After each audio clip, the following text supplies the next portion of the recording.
Destructive storm in South Dakota. Wessington Springs took the brunt of that storm when a tornado ripped through the town of 900. First Alert Chief Meteorologist Phil Schreck shows us a real-life example of why we first alert. Wessington Springs sits peacefully near the junction of Highways 34 and 281 in Gerald County, South Dakota. But 10 years ago this summer, the peace was shattered by nature's fury. Around 7:45 on the evening of June 18th, 2014, a tornado touched down right about where I'm standing, just south of Wessington Springs. Then it moved northeast, cutting a devastating 2¼ mile path right through town. The EF2 twister, with its winds of 135 miles an hour, touched down on Highway 34, moved through the eastern part of town, causing damage all along its path.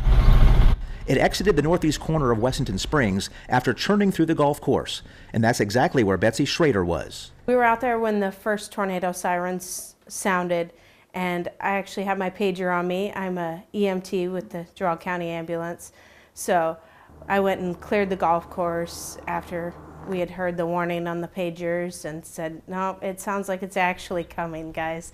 We gotta leave. And a lot of people didn't really believe it to begin with. Betsy and 8 others made it to a nearby basement and huddled together in the bathroom when the storm moved by. We were all in the bathroom. There was a lot of different personalities and stuff going on. There were some that were crying, some that were just sitting there drinking their beer, others sitting and praying, and there was a lot of crying.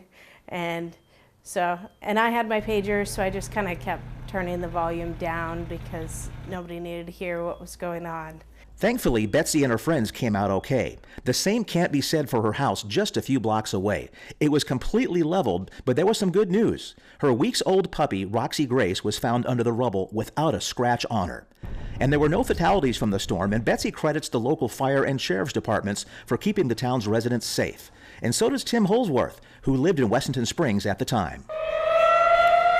The sirens had sounded for some time. The local fire department did a phenomenal job of warning people. They drove up and down the streets with the trucks, lights flashing and the sirens going.